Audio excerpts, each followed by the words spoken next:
Welcome back to Dennerle Plants Designing Living Homes. Today's build features the all-new Dennerle Nano Tank. While the initial vision was to create a triangular-shaped layout, the plants have evolved into more of a convex, island-style composition. Let's begin scaping by adding a substrate layer of soil.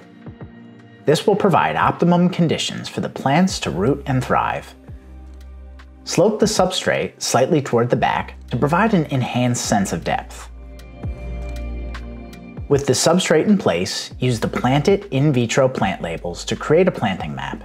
Similar to the process of painting by numbers, a planting map will help guide your creative process and allow you to visualize the placement of all of your plants. As a general guideline, place shorter plants in the front and taller plants in the back. Now it's time to begin planting. We'll start with the foreground. Plant 2 cups of Micranthemum tweediei Monte Carlo in the front right side of the tank. Monte Carlo is an excellent beginner-friendly carpeting plant. It can be kept very tight and compact with frequent prunings. Next, we'll provide a little textural contrast by planting Eleocharis pusilla to its left. This will create a little asymmetry and provide that interesting look of nature's chaos.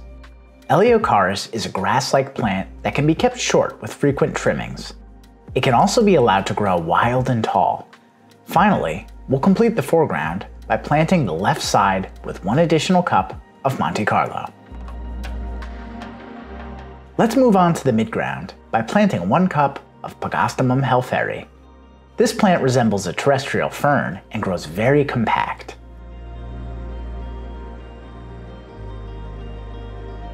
Next, plant Cryptocoryne wendtii broadleaf. These larger leaves will provide interesting contrast beside the smaller-leaved Pogostemon helferi. Plant Hydrocotyle tripartita mini. This plant resembles a clover and will grow wild like a weed unless pruned regularly. Finally, complete the midground. Plant 1 cup of Staurogyne repens. S. repens is an excellent choice when transitioning from a short foreground to a slightly taller midground. It's a stem plant that can be pruned short or allowed to grow tall. Let's complete our planting by moving on to the background. Plant 1 cup of Staurogyne repens. Because we also feature this plant in the midground, we'll allow this background S. repens to grow taller. Next, plant Cryptocoryne crispatula. Crips are very slow growers that tolerate low light conditions. While leaf melt can be very common when first planting crips, don't fear. The plant will soon adapt to its underwater conditions and will recover beautifully. Next, on the right side, plant 1 cup of Pogostemon deccanensis and 1 cup of Rotala indica bonsai. These 2 plants have very different leaf shapes, which will provide interesting contrast.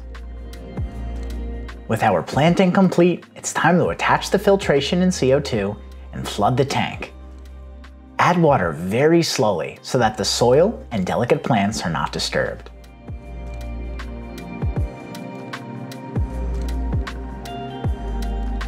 Once flooded, we highly recommend adding helper floating plants to reduce the chance of nuisance algae taking hold.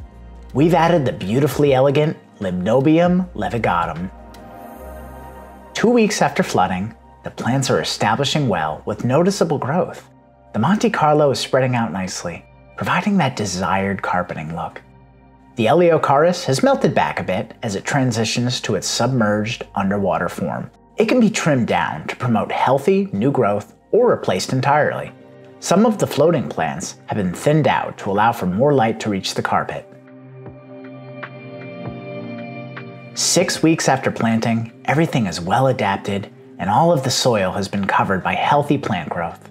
A small army of the hard-working amano shrimp have been added to graze on algae and diatoms. They'll help maintain the tank and keep the plants clean. There's lots of noticeable purling as the plants actively photosynthesize and produce oxygen. This is a sign of a very healthy system. 10 weeks after planting, the layout has undergone 2 trimmings and things are looking beautiful. A school of green neon tetras has been added to complete the layout and provide a sense of harmony. The aquarium is now ready for its final picture. While the initial vision was to create a triangular-shaped layout, the plants have evolved into more of a convex, island-style composition.